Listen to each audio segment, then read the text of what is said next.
Hello and what's up guys? In this video something big is happening and it could change everything for Nigeria. Russia has just issued a shocking warning to the United States. Don't you dare touch Nigeria. This comes after Donald Trump reportedly ordered the Pentagon to prepare military options against terrorist groups operating in Nigeria. Moscow's foreign ministry didn't hold back. Its spokesperson Maria Zakharova said Russia is closely watching America's next move after Donald Trump issued a threat of invasion in Nigeria. Now Russia and even China are stepping in, saying America must not invade or interfere. But according to Dr. Sam Amadi on Arise News, this whole drama isn't really about protecting Nigeria. It's a dangerous global chess game where powerful nations are using our insecurity for their own interest. As tensions rise, questions are flying. Is Nigeria's sovereignty at risk? Who is really controlling this fight against terror? Guys, I will let you watch this video for yourself so you can see exactly what I'm talking about. Also, don't forget to like, share and subscribe to this channel if you haven't already done so. Take a look guys and remember to share your thoughts after watching. Well, Russia has added its voice to calls for the United States to hold back on military intervention in Nigeria's insecurity challenges over claims of Christian genocide. Russian Foreign Ministry spokesperson Maria Zakharova, in a press briefing earlier today, called on the United States to comply with international legal standards. She said Moscow is closely monitoring the situation following Mr. Trump's announcement that he ordered the Pentagon to develop military options against terrorist groups in Nigeria. And joining us on Newsnight for more perspective on the issue is Sam Amadi, Associate Professor of Law and Director, Abuja School of Social and Political Thought, as well as a Rise analyst. Sam, nice to see you again on Newsnight. Thank you, Chris. Yeah, good. Thank you. It's been a raging issue. Should the Americans really come and help us wipe out, the terrorists who have, really vowed the cleansing system like ISWAP. They've never hidden their own, dastardly acts against the Christians in Nigeria and the rest. But now some friends of Nigeria, Russia, China say, we're not going to stay idly by, for a sovereign country to be invaded and the rest. What are your thoughts when you look at the international perspectives or dimensions to this? What really should Nigeria be doing and the rest? First is to understand what are these countries doing. So I think what they're doing basically is also playing their own politics, which is to say, look, we can't allow Nigeria to go ahead to, to damage the prospect of, a sovereign country. Again, let's not forget that Russia has the same problem like Nigeria. Issues, allegations, China feels bad about the way it's classified like Nigeria. So in the one sense, in the breadth, it's political strategy. They are also trying to say, Nigeria, don't go there. The idea of Nigeria interfering, quote unquote. No, America, don't go there. Sorry, rather. Nigeria, America interfering Nigeria's, domestic policy. Is something that China has always taken a position against. It's a strategic foreign policy is to say, allow countries do what they want to do. That's the Chinese almost many decades policy stand. Russia too has been an outlaw. Don't forget that the president of Russia is facing the ICC, arrest warrant. So they are going to rebuff an idea of another country dictating how they manage domestic affairs. But in real sense, I think Nigeria has perhaps done well in not escalating from the government part of it. President Tinubu has been silent. Maybe let's assume studying the situation, maybe engaging diplomatically. All this flare up, people will say, oh, China is coming. China is not going to come. China would like to be in Nigeria's good book, or rhetorically, so that after this storm, they continue with their mining business, with all their business deals. China is not going to hit America or stand in America's way in any confrontational way. Because even when it comes to Taiwan, which is critical to China, when America raised the rhetoric and tried to engage them on that, they don't pull the trigger. China understands clearly that economically they're competitive, but militarily they are not. Russia is not even going to. Russia is pleading America not to release the Tomahawks for Ukraine. They're not going to do anything. But I think what this moment calls for is clarity. One, it's clear. I think the political rhetoric is dangerous. America never said they're going to invade Nigeria and probably should not. America, I think, reckons Nigeria as still a very good business and diplomatic partner. America needs Nigeria, Nigeria needs America. But what I think America is concerned is about the terrorists. So Nigeria's position would be something like, as long as we work together, you help us, because Nigeria also says that the terrorist is a prime security challenge to Nigeria. So both parties agree on what is not clear is this genocide, is not genocide. Let's leave that in one bucket. But what is clear, as we say, is how to wipe out the terrorists. And the guy says, the terrorist says, we are killing Christians. So this is not the Nigerian government. This is not Nigerian Muslims, so to say. This is Islamic terrorists claiming openly that they have a commitment to kill Christians. So the Nigerian government should never defend, say, oh, that's not true. So the question of genocide is a genocide committed by who? Committed by terrorists. So often the people assume that, oh, when we say there's a genocide, it means that, oh, it must be the Nigerian government. For example, Nigerian citizens can be victims of genocidal attack by external persons. So assuming a country or an ethnic group outside Nigeria intends to kill a Nigerian ethnic group, will you say it's not genocide? It's not Nigerian government that's genocidal. It is the terror, the Islamic terrorists who, by their own admission. So I think Nigeria's game is to say, we want to protect first territorial integrity. We don't want to be invaded, like, even if they're going to help us fight terrorists, it will be with some kind of understanding and respect as a sovereign country. So the US defense could work with Nigerian defense, get some protocols, collaboration, and deal with the terrorists.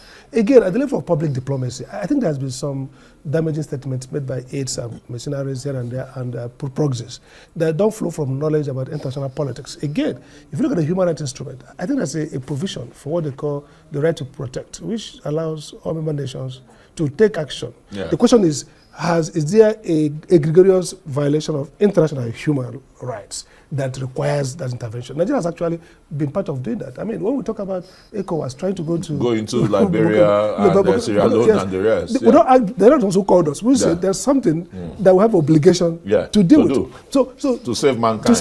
So the question is, first, what's happening in Nigeria? Now, the Nigerian government has admitted that the level of terror killing, whether it's genocidal or otherwise, has come to a proportion that's alarming. And that cannot be allowed to continue. And second, that we have failed in the past years to really be effective. And the failure is being seen as complicit, being complicit. In fact, failure in mass violence by a state authority is complicity. If I was sitting in the ICC, I would bring a case that a government, a state with military, a state with defense capability, cannot protect a community from repeated attack. That suggests two things. Two, either they don't have the capacity, which is doubtful. Two, or they connive with those invaders. So Nigeria cannot really, in reality. It's obvious, but I think from the commentary, in the public sphere, it is obvious that there is connivance. We've heard from officials of, governments serving in the past, just 2 years back, who pinpointed the reasons for the invasion of these terrorists of Nigeria. I mean, they are hired by foreigners to come and do our mining here. Those who even want to intervene for us, you understand, in Zamfara, all the gold belt from Elisha down to Zamfara, Niger and the even rest. The governor, I mean, it's very funny the way Nigeria. The governor of Zamfara state he said so on Arise News. Yes. So if a governor of a state says, "I know where this terrorist is," so why is the Nigerian government denying their presence or what? It's political rhetoric. If this matter goes to politics with the life of the people, the point is, any reasonable person would say that Nigerian government is complicit, whether willingly or involuntarily. If a state authority and there's a terror group wreaking havoc on your citizens, and you can't go after them, and you have a list of their financiers. By the way, since under Buhari, we got from Dubai, UAE, United Arab Emirates, the list of sponsors. They have not taken on these sponsors. They have not trusted. Pastor Debo said it treated Buhari to move on, and Buhari fought back. So this is the point.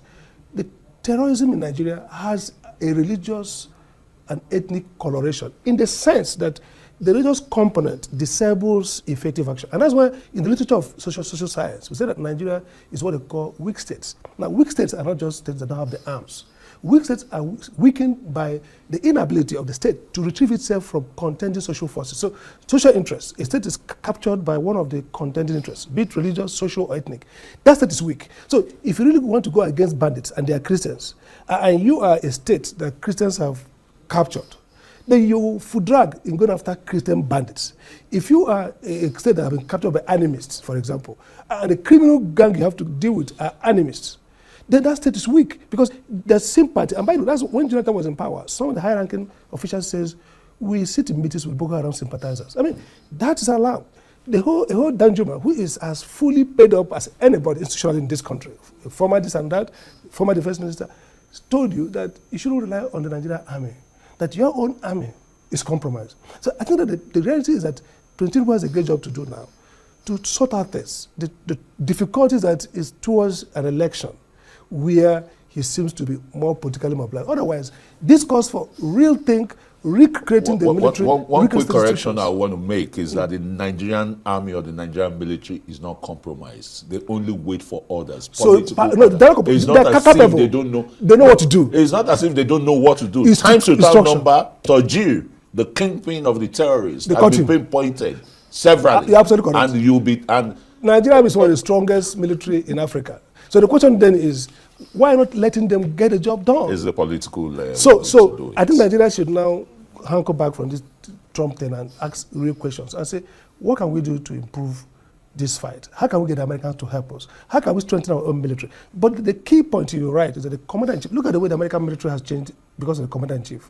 They renamed it Department of War. This is a first-class war country. But they recognize that even as a country, the political crisis hobble their military capability. So if Nigeria's military is not delivering, it's not because they can't. It's that the political crisis leadership has not allowed them to put out their lethality. This is a lethal army that can get the job done, but the political team is not on the same page. 24 hours in Nigeria. In what appears to be a major development in global diplomacy, Russia has now joined the growing list of nations urging the United States to refrain from any form of military intervention in Nigeria. This follows reports that US President Donald Trump directed the Pentagon to explore military options against terrorist organizations operating within Nigeria, citing alleged cases of Christian genocide. At a press briefing earlier today, Russian Foreign Ministry spokesperson Maria Zakharova called on Washington to act in line with international law and respect Nigerian sovereignty. Moscow, she said, is closely monitoring the situation and expects the United States to avoid any unilateral action that could further destabilize the West African region. Meanwhile, reactions continue to pour in from across the globe. Political analysts suggest that Russia and China's opposition to any US involvement in Nigeria may not simply be about principle, but politics. Speaking to Arise News, Dr. Sam Amadi, Associate Professor of Law and Director at the Abuja School of Social and Political Thought, explained that both Russia and China are pursuing their own strategic interests. According to him, their public stance is part of a long-standing foreign policy that emphasizes non-interference in the domestic affairs of sovereign nations, a position that also helps them challenge US influence globally. Dr. Amadi added that while America's stated concern revolves around terrorism and human rights violations, the issue has been clouded by conflicting narratives about whether the violence in Nigeria amounts to genocide. He cautioned that this kind of rhetoric can easily escalate into diplomatic tension if not properly managed. The analyst also noted that despite Nigeria's ongoing struggle with terrorism, the government's primary responsibility remains the protection of its territorial integrity. Any foreign collaboration, he said, should be based on mutual respect and clear protocols between the Nigerian and US defense establishments. He further argued that Nigeria's long-term challenge lies not in military weakness but in political hesitation. The country's armed forces, he pointed out, are among the most capable in Africa, yet their effectiveness is often undermined by political interference and a lack of decisive leadership. As the debate over possible US involvement continues, the situation highlights a broader question about the balance of power in global politics and how African nations like Nigeria are caught between competing interests of world powers. Ultimately, this moment presents Nigeria with a crucial test: confront internal weaknesses and manage foreign relations in a way that protects national sovereignty without isolating key international partners. At Naija Star News, we will continue to monitor this developing story and bring you accurate updates as they unfold, both from the local and global fronts. What are your thoughts on this? Should the US step in to assist, or should Nigeria handle its security challenges independently? We do like to hear your views in the comment section below. For more verified reports and in-depth analysis on Nigerian and international affairs, remember to subscribe to Naija Star News, turn on your notifications, and stay tuned for future updates. Thank you for watching, and I will see you in the next one.